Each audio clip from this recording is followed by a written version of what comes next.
president said this morning that there was no collusion.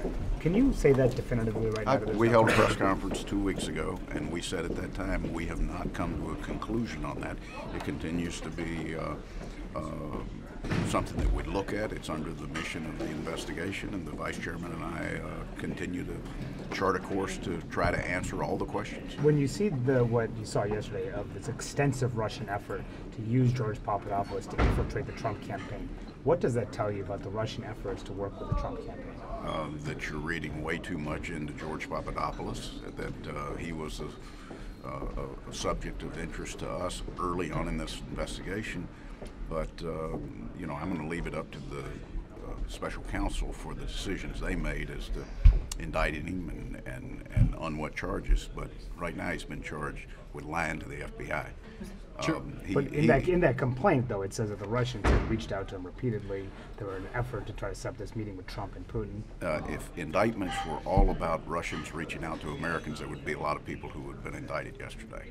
I have read the plea greeting of the plea agreement, and I think it raises questions. But what I was trying to say is, based on the information that I've reviewed through the Intelligence Committee investigation, that I have yet to see any definitive evidence of collusion. Now, one reason that we have a special counsel to pursue any evidence of criminal wrongdoing is to help us get to the answer of that question.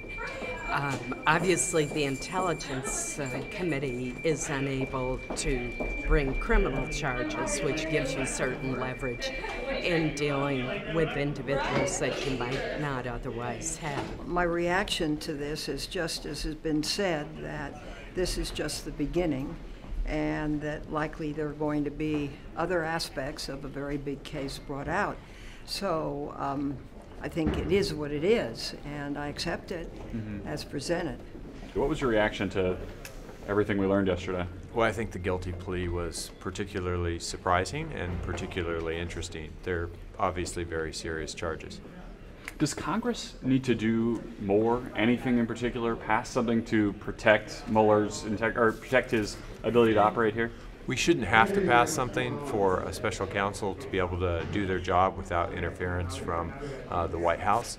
And if we continue to see the sort of interference and attempts to discredit the special counsel, then it would be fully appropriate for us to do that. We certainly shouldn't have to do that. There should be an inherent level of respect for the rule of law in the White House.